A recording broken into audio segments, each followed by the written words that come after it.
Companies use various entry modes to enter international market.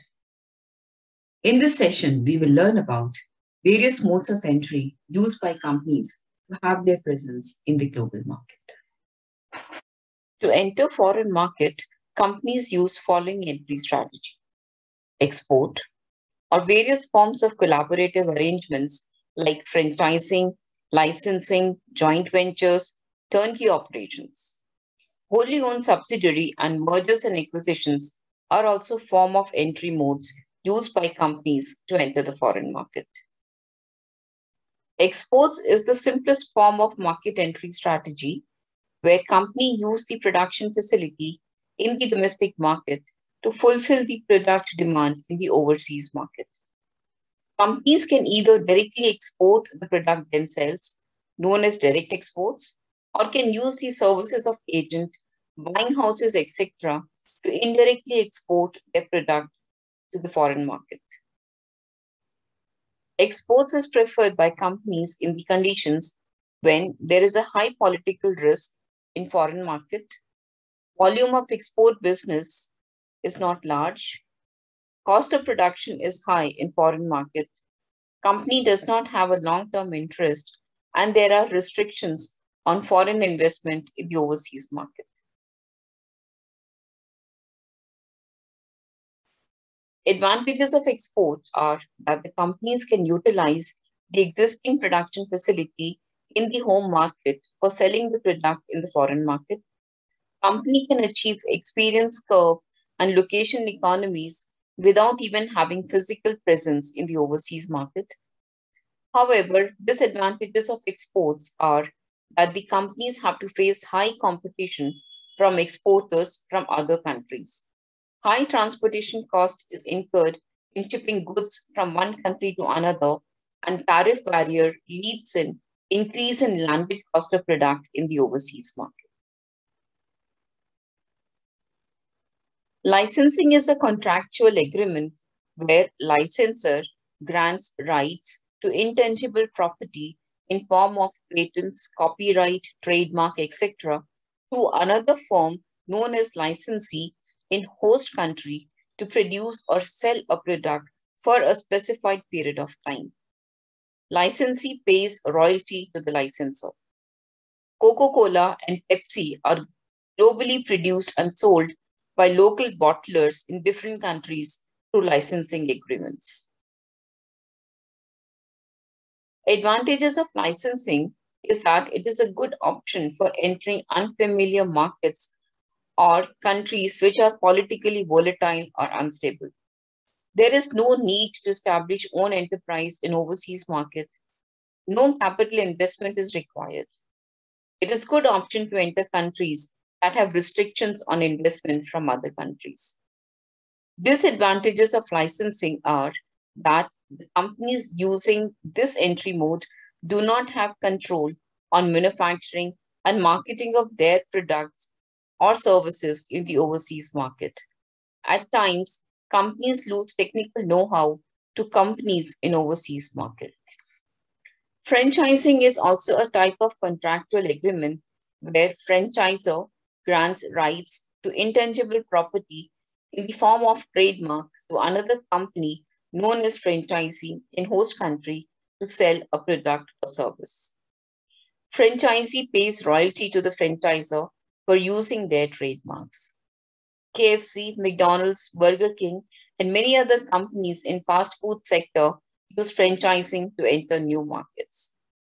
Franchising is different from licensing in the sense that franchisor guides the franchisee on how to do business and also assists them to run the business.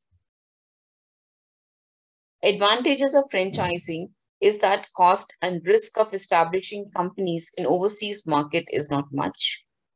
Disadvantages are that there is no scope for shifting profit from one country to support operations in another market. At times, it is a challenge to maintain same quality as associated with the brand name. Joint venture is a collaborative arrangement wherein two or more independent companies own or control a business. Companies collaborate for sharing core competencies either in area of marketing, production, or for sharing technology, capital, etc. Most of the automobile companies enter into joint venture to explore new markets. Suzuki and Honda entered into joint venture with Maruti and Hero respectively to enter the Indian market. Hero and Maruti gained from the technical expertise of their partner companies. Advantages of joint venture are that the companies can achieve economies of scale, risk or cost associated with the business operation can be shared by both partners.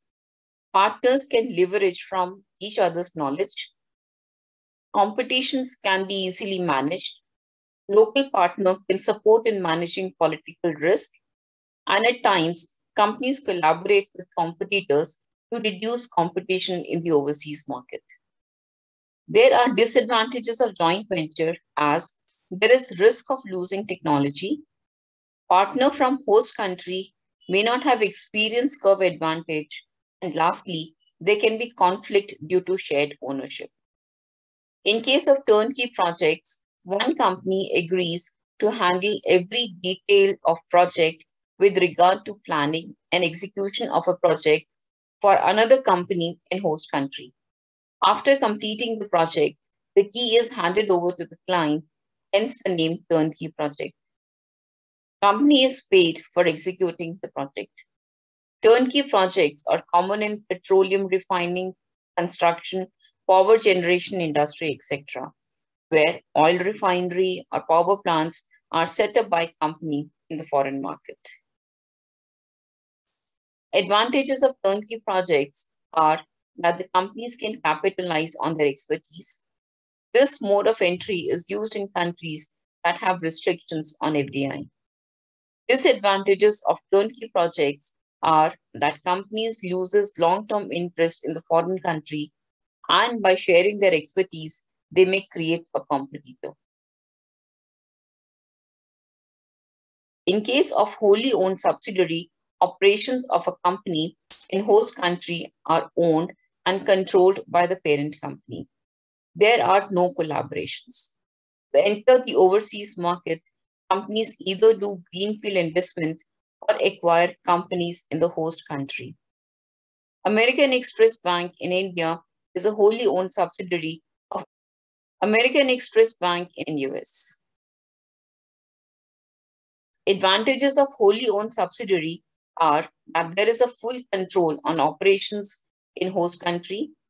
Companies can have better understanding of host market, and there is no risk of losing technical competency to a competitor. Disadvantages are that the entire cost and risk are to be borne by the parent company. Merger is when two companies merge to form one entity and acquisition is purchase of a company in the host country. Merger of Mittal Steel with Arcelor and acquisition of Flipkart by Walmart are examples of mergers and acquisitions. This mode of entry provides instant presence in the host country.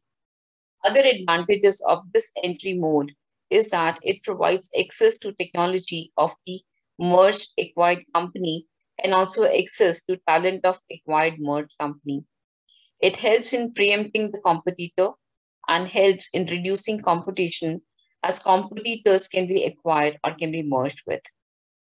Disadvantages of mergers and acquisitions are that there can be conflict of culture as companies will be from different countries, hence will have different culture. At times, mergers and acquisitions also result in people losing their job, thereby leading to unemployment. Thank you for watching and do tune in for more videos in the area of international business. For any query, you can reach me at alkamya@gmail.com.